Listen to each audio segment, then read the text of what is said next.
Well, he went and did it. Bruce did it. He combined two of the things that I love, Bruce and soul music. Let's get it out of the shrink right now.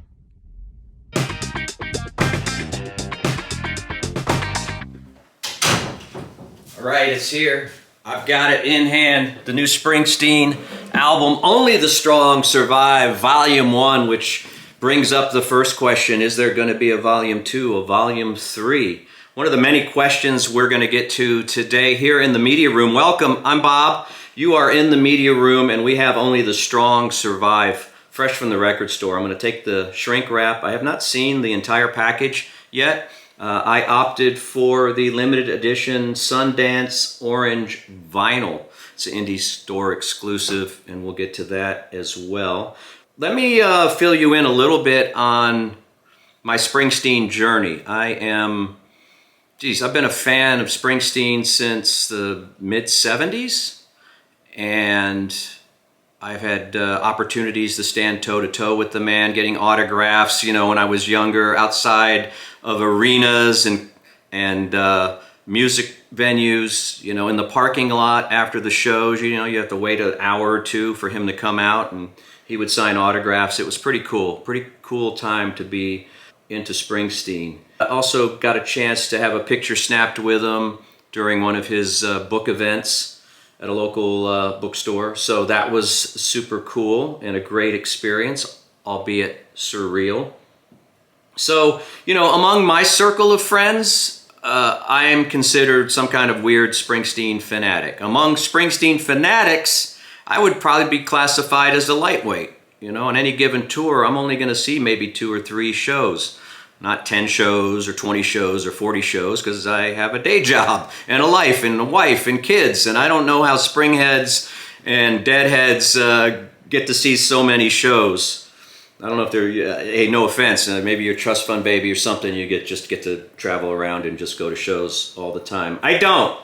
I'm a working man. I drive a working van, or whatever they say. I'm a simple man in a simple van, just like the boss himself. Okay, so a couple of questions we have to address, and these are questions that popped into my mind and I've been thinking about for a few weeks since the announcement of this record release has been made, and that is this a money grab? Pains me to ask these questions. Don't get me wrong. I'm not going at Bruce. I'm going to try not to go at Bruce, but these are the questions that are going to be asked by other people as well. Is it a Christmas time money grab? Is it some kind of appropriation? Or is it just a glorified karaoke record? Okay, I'm going to address all 3 of those points in time, but first, let's look at the package. First thing I noticed is that my hype sticker is on top of another hype sticker, so at some point I'm going to try to peel that off and see what's underneath it, if I've got some kind of collector's item or if it was just some kind of mistake in the application. So let's take the shrink wrap off. It's that kind of rubbery. What happened to the good old shrink wrap that used to come off easy? It's kind of a rubbery shrink wrap here. But we'll get it off. I'm nervous. Always exciting when a Springsteen record is released. When we were younger, we used to have to wait years and years between records, it seemed. It felt that way anyway, and now they seem to be coming pretty steady. Bruce he knows how to make money, man. He knows how to market, and he's brilliant at it. And his people, John Landau, brilliant. Very nice gatefold. I like it. Great photography. I'm going to assume it's Danny Clinch, because he's worked a lot with him lately. The back cover, the list of tracks, and songwriting credits, which I think is very nice to put on the back cover. A lot of times that's delegated to the label or whatever, but again, the boss showing respect where respect is due. We'll take the vinyl out in a second. I just had a thought. I'd read an article today where Bruce had said that something to the effect of he wanted to pay tribute to some of the unsung heroes of music. And I kind of get what he's saying, though I don't know if Diana Ross or Jimmy Ruffin are unsung, or Sam Cooke are unsung, but I kind of get where he's coming from. I get where he's coming from. He's trying to introduce a whole new generation probably to this music. Now, this combines two things which I love, and that's Bruce and soul music. You know, I grew up in a couple places. My youth was spent half in England and half 8 years in New Jersey. And when I was in New Jersey, living outside of Philadelphia, I can remember before I went to school in the morning, my mom would turn on a transistor radio that was sitting on top of the refrigerator while we read the back of our cereal boxes and had breakfast. And it would be on WFIL, and it was a great time, man. Radio, I have such fond memories of radio back in those days, and that would have been the probably late 60s. And, you know, it seemed like at least WFIL, if I remember right, was playing all kinds of music at once. Soul music, bubblegum music, what I would call psychedelic pop, like, you know, Green River by Creedence Clearwater Revival, or Run Through the Jungle, or, you know, those type of songs. The Association, the Grassroots, a little bit of, you know, straight up rock and roll. But the soul music is what grabbed me, and how great did soul music sound coming over a single car speaker or a single transistor radio speaker. I mean, it was just made for that. Now, back then we didn't know how the music was made. We didn't know about the Funk Brothers, and I have a story about the Funk Brothers I'll tell you in a little while. We just knew it sounded great, and we knew the artists, the singers. I really have a strong association, a strong love for soul music. I always have. So we know that Bruce does too. He has put soul music in the spotlight in his shows. He has written great, what I would consider soul songs for the likes of Southside Johnny. Kind of reminds me of Southside Johnny a little bit. He's kind of covering some of the same ground, and I would assume respectfully. You know, also Little Steven with his soul review. I think he still calls it Disciples of Soul, if I'm not mistaken. I saw that tour a couple years ago, or just a few months before the pandemic. Fantastic soul stage show with singers and dancers and go-go girls and a great band. And, you know, Bruce seems to be, you know, when it comes to his contemporaries, Southside and Little Steven, a little, maybe a little late, feels a little late to the show, though, you know, he was writing the songs for Southside, a lot of them, and Little Steven was influencing him, and of course we've got the Clarence connection. So, you know, to answer that first question about is this appropriation of some kind, is he doing the Rod Stewart thing? I mean, this felt like when it was announced, this was like a Rod Stewart kind of thing to do, you know, and Rod Stewart's done a lot of great work, but I don't know if I now consider him to be like the rocker that I once did. He seemed to take a different path later in his career, and I know he did some soul cover albums and things like that. So, again, Springsteen can do anything he wants. He's earned the right to do anything he wants. He doesn't need me to tell him that. He can record, you know, he can sing the phone book, as they say, and release it, and that's his right to do. I'm gonna cross the appropriation question off the list. I think, you know, he has celebrated these artists. He has incorporated them into his music. I mean, is anyone else reminded of Monkey Time by Major Lance when they hear the E Street Shuffle? So he's earned the right to do this, and he's brought Sam Moore along for the ride. I got to see him perform with Sam Moore a few years back, again, just kind of a few years before the pandemic, which is how I judge everything now, how I put everything in a timeline. In Phoenix, Arizona, it was a great show, and he brought Sam Moore up, and it was fantastic. So, you know, in my mind, Bruce has always been a soul artist, and now he's just solidifying that. We'll get to the other questions in just a second. Let's go in. Let's see what's inside. More great photography. This is the teaser shot that we saw on Instagram. This is kind of a card sleeve. It is not polylined. It is not polylined. Kind of a very basic, I wouldn't say retro looking label, but just kind of very basic. The tracks are there. Covers Volume 1. Again, will there be other volumes? We'll see. He said he left about 45 songs on the studio floor, so trying to let some of the static electricity out of the sleeve here. It's looking pink to me under the lights, but now it looks orange. Here we go. There you go. It's beautiful, kind of opaque. I would say more we'd call it transpaque, maybe? Opaque-lucent? I don't know. I'm being silly. Nice color. Orange. What'd they call it? Sundance orange, all right. I don't know what that's a reference to. What's going on inside here? Is there printing? There's also some graphic work inside. You're not going to be able to see it very well, but no, you're not going to. Yeah, you can see a little bit in there. I'm going to have to check that out in detail. Die cut there. And we'll pull out the second one.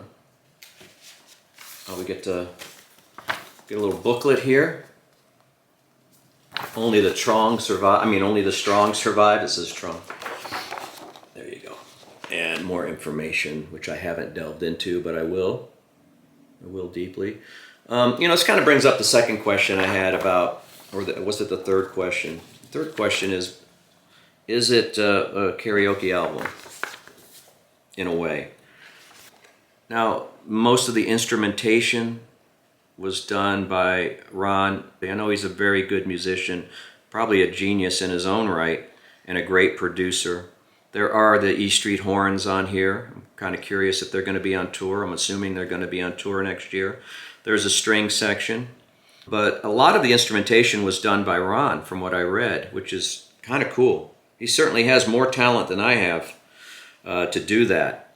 And it comes off well, don't get me wrong. I think it comes off well. The tracks that I've heard so far sound great.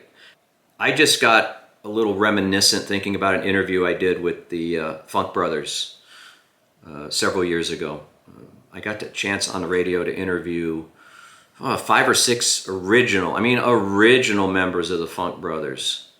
And it did not fit the format of the radio station I'm working for and did work for at the time, or was working for at the time, but that interview was for me, and I was going to make it as long as I could. It just fell into my hands. It was just the freak luck that one day they walked into the studio, and I got them behind the mic and was able to interview them about working with Marvin Gaye and the Temps and the Tops and J5 and everybody, and it's like, I started thinking about it when I listened to this record, and I thought, how cool would it have been if Springsteen had this idea 10 years ago, 20 years ago, and hooked up with some of those original Funk Brother members. A lot of them can be seen in that movie, Standing in the Shadows of Motown, which is a fantastic documentary. How cool would that have been if those players were on this record? Nothing against the players on this record now. I'm not throwing any shade or criticizing anything musically about this album, but how cool would it have been if Bruce had worked with the Funk Brothers? I said wit. I meant with. Let's get the second disc out. Here we go. Beautiful steering wheel. I think we've seen this shot before in the teasers. The old Columbia logo there. A lot of Columbia Records nomenclature going on. Logos and stuff in here. And again, I'm not going to take this one out because the static electricity's prohibiting me from doing that cleanly. I'm going to be careful. But I'm going to re-sleeve this stuff later and protect it in better sleeves. Again, these aren't polylines. So what was the second question I had? We answered question 1. We answered question number 2. Question number 3 was... I told you I was coming off the cuff. I actually forgot what the second question was that I had. Hey, it happens when you get to this age. But these are great songs. Some of the favorites that I've heard today. I was streaming it on the way to work. I go to work very early in the morning, doing morning radio. I'm a big fan of What Becomes of the Broken Hearted. Someday We'll Be Together. Bruce covered some soul songs before. I think he did Gypsy Woman. I can't remember the name of the compilation. I have it upstairs. I'll try to find it and maybe put in a shot when I edit this. again, you know, he's going down the same road as Southside Johnny and Steve Van Zandt have done in the past, and in the case of Steve, still doing it, and I guess Johnny's actually still out there. So, but Bruce is doing it in his own way with his favorites and his songs, and he has every right to do it. I can't wait to see how this sounds. You know, I went for the orange. I normally say always bet on black when it comes to vinyl, but you know, I couldn't resist the orange vinyl, and I'm going to try to take that second hype sticker off and solve more mysteries about this record. But again, a nice package for 30 bucks, 2 records, heavy vinyl, nice orange vinyl, great photography. Yeah, there's more kind of graphic work in there. So they've spent some money here. They've done their homework. Executive producer John Landau, produced by Ron Anil, and with Bruce Springsteen. Covers Volume 1. Only the Strong Survive, Soul Days with Sam Moore, Night Shift, which I love on this record. Do I Love You? Indeed I Do. The Sun Ain't Gonna Shine Anymore. Turn Back the Hands of Time, a classic. When She Was My Girl, Hey Western Union, I Wish It Would Rain, another great classic I love. Don't Play That Song Any Other Way, I Forgot to Be Your Lover, another one with Sam Moore. 7 Rooms of Gloom, which I don't think I'd ever heard before. And What Becomes of the Brokenhearted, Someday We'll Be Together. I believe 15 tracks. Oh, what's on side 4, by the way? Is there some kind of engraving or something? Here, hang on a second. We've got to look at the D side. Let me get some of this. And these things are really, they're not wedged in there. It's just a little bit of the static electricity from the factory or maybe it's just the weather here in Austin that's causing it. But, oh, there you go. Nice. I don't know if this is going to show up, but it is etched. There is like a car speedometer and part of a dashboard, Springsteen stereo. It's very cool. Very cool. No music on side D. I hope you can see some of that. Anyway, get it for yourself. Get it in black. Get it in orange. 360-degree sound. Stereo. Only the strong survive. Thank you for being in the media room. It's a great day because it's Springsteen release day, and that's always one of my favorite days of any year. Thanks for watching. We'll see you next time. Well, I guess it pays to buy a record on day one because I think I have myself a minor collector's item. 2 different hype stickers. The original one was Orbit Orange, and that got covered up by Sundance Orange. I don't know what the legalities are there, or why, or how, or when, but there it is. I'm going to put both of those on a new clear cover, and yeah, there you go. A minor collector's item. Thank you, boss. I appreciate it.